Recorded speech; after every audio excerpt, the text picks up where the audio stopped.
Beliau menyatakan dalam kurun waktu 35 sampai 40 tahun mendatang, setelah peristiwa G30 SPKI tahun 1965, maka PKI akan bangkit kembali.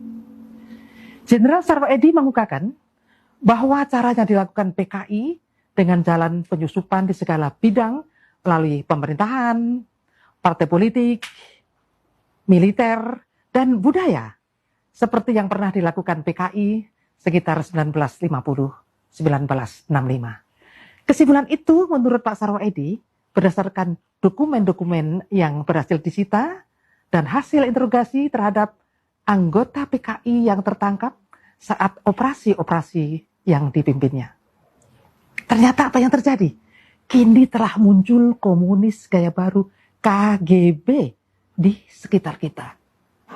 Banyak ciri-ciri dari komunis gaya baru, namun dengan durasi yang singkat, kami sampaikan 3 ciri terlebih dahulu, yaitu memutarbalikkan fakta, berdusta, dan intimidasi. Yang pertama, kita bicara tentang ciri memutarbalikkan fakta. PKI sebagai pelaku pemberontakan G30S tahun 1965 telah diputarbalikkan PKI menjadi sebagai korban melalui tulisan-tulisan di media atau beberapa buku yang ditulis dan dijual melalui toko-toko buku. Ini merupakan pemilokan sejarah yang dilakukan pasca 1998. Memang kurikulum sejarah Indonesia pasca 1998 telah menghilangkan sejarah pemberontakan PKI 1948 dan 1965. Oleh karena itulah, para pelajar, bahkan mahasiswa, lebih percaya pada tulisan-tulisan yang mereka peroleh di media ataupun buku-buku yang ditulis oleh simpatisan PKI. Yang kedua, ciri berdusta. Berdusta atau berbohong sering dilontarkan para calon legislator atau para pejabat eksekutif.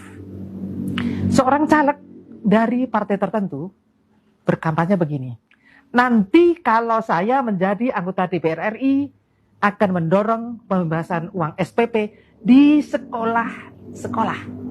Setelah jadi, boro-boro ya bersuara seperti itu di DPR. Yang penting menang dulu dan bisa duduk sebagai anggota DPR.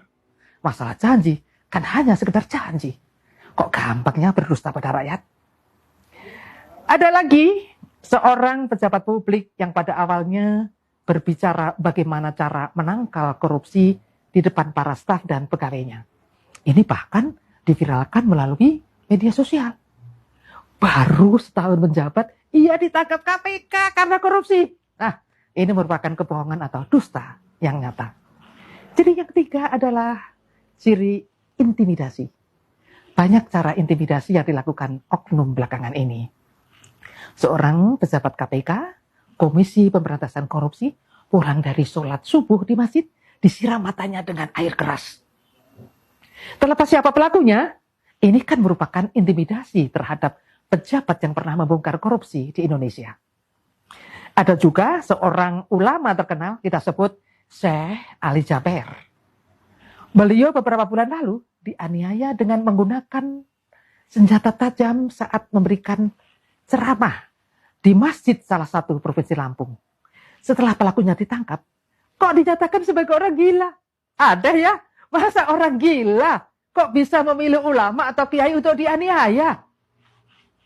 Nah, hal penganiayaan tersebut berkali-kali terjadi pada ulama-ulama kita di seluruh Indonesia. Ujungnya, setelah pemeriksaan, pelakunya dianggap tidak waras alias gila. Loh, kok seragam ya? Penganiayaan terhadap para kiai persis dilakukan PKI pada tahun 1948 dan 1965. Intimidasi seperti itulah juga merupakan ciri komunis gaya baru. Saya Maria Juraida dari IWATS. Sampai jumpa. Billahi taufiq wal hidayah. Assalamualaikum warahmatullahi wabarakatuh.